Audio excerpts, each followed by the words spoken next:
Yes, dear learners, we are still continuing with the obstetric anatomy, and here we have to look at the vagina today. Remember, I've just described the anatomy of the vulva. Now we need to look at the anatomy of the vagina and look at the definition, situation, shape, size, growth structure, microscopic structure, functions of the vagina, and blood supply to it, lymphatic drainage, nerve supply, and all that. But before I introduce the vagina, I need to tell you people that we looked at the vulva and we have a practical session that we have to fulfill uh, for the vulva, and it is vulva swabbing. So we shall look at that practical in the sessions that we are going to prepare next. Now, the vagina is a fibromuscular tube which is part of the internal organs of the female reproductive system. The vagina is situated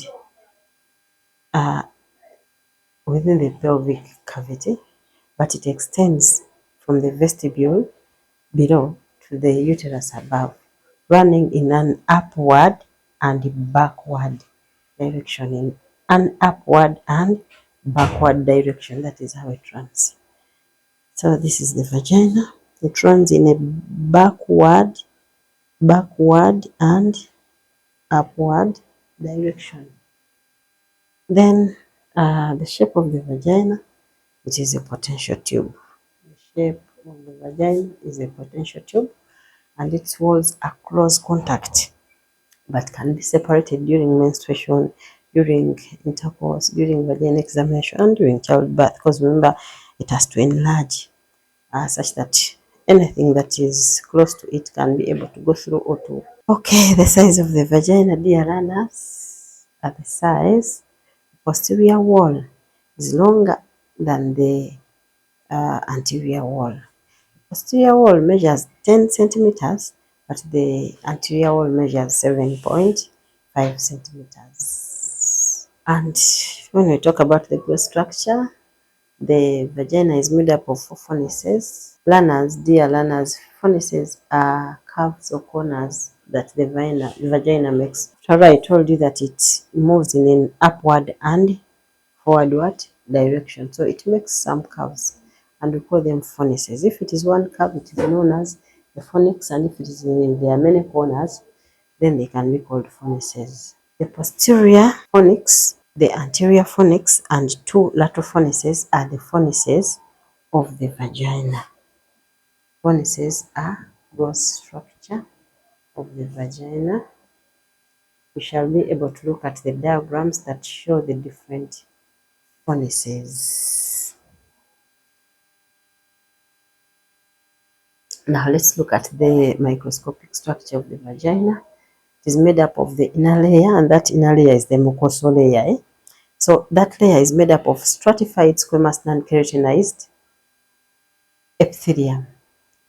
It is non-keratinized because it is found in a wet surface, and it is stratified squamous because that the nature of stratified squamous is a kind of epithelium that is subjected to enlargement and stretching. So it is arranged into folds known as rugae, and my dear learners, be able to see rugae here.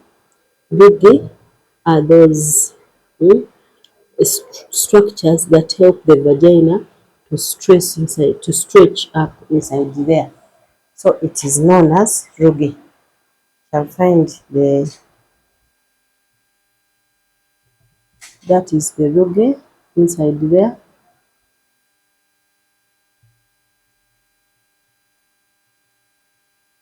Okay. So the rugae are those structures that have ability to stretch when need arises, when there's baby passing, when there's anything passing through the vagina. We have vascular connective tissue, which is the next layer. It is found beneath the epithelium and contains blood vessels, lymph vessels, and nerves. That is a connective tissue. Connective tissue is something to do with the supply of nerves, blood, and lymph. So we have a muscle coat. The vagina is also made up of muscle. If you can touch it, it is made up of muscle. So this is a thin but strong layer of smooth muscles that are composed of inner circular and outer longitudinal fibers. Then also the vagina has a fascia or adventitia, which forms the outer protecting layer, smooth outer protective coat, and it is continuous to the pelvic fascia. Now, those are the layers that you can be able to see microscopically for the vagina, but I've tried to show you the layers, most especially the inner layer. I've showed you the rugi. The rugi is that stratified squamous non-keratinized epithelium which it lines with, which help it to stretch. Now let's look at the contents of the vagina. What are the contents of the vagina?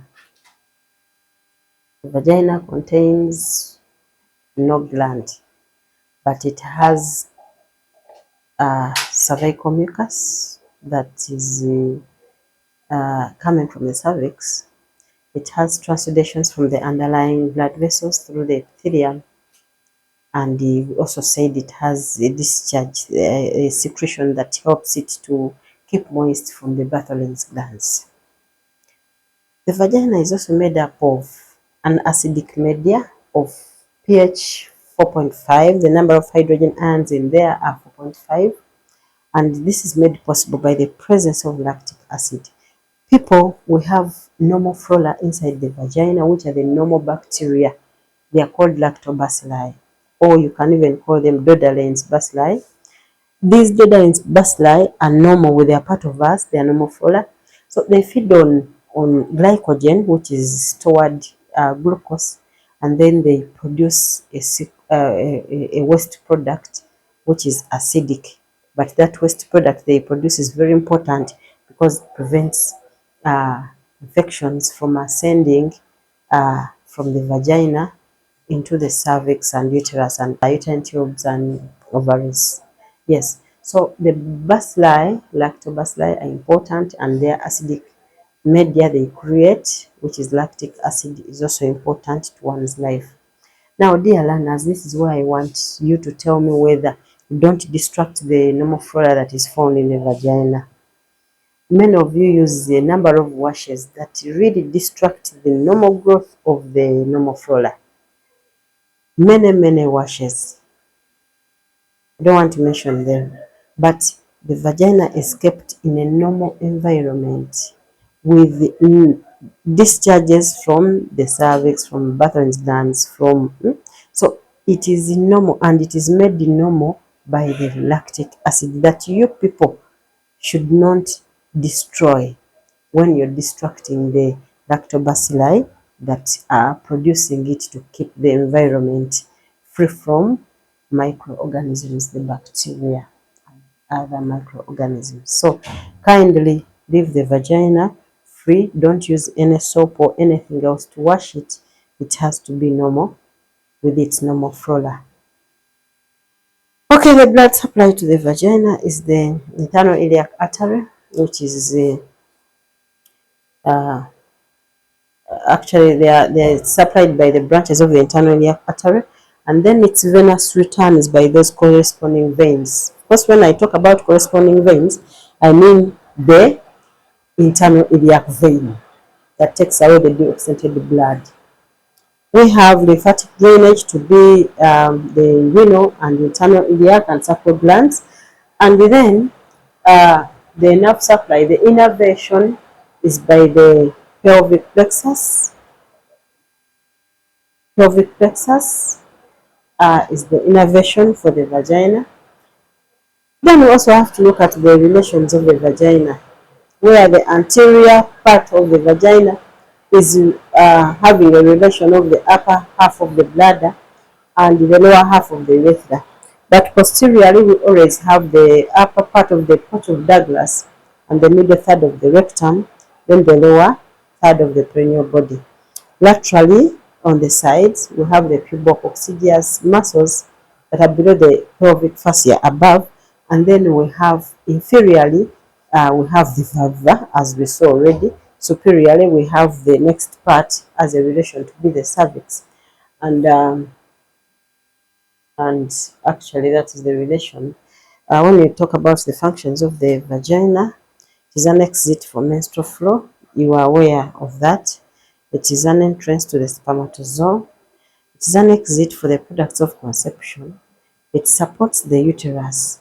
It prevents ascending infections because we said it has lactic acid that is provided by the lactobacilli, and it is a site for drug administration. You can use pessaries and insert them in case you have fungal infection like candidiasis, it can and other infections. So you can administer a drug vaginally. So those are the functions of the vagina.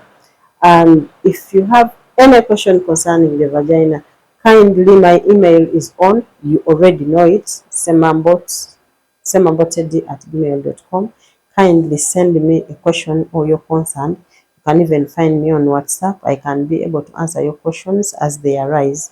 I want to thank you that you've been good participants and you've been good listeners and you've learned the anatomy of the vagina. Thank you for listening as you keep subscribing to this. It will do you good if you get more and more videos for learning. Be blessed.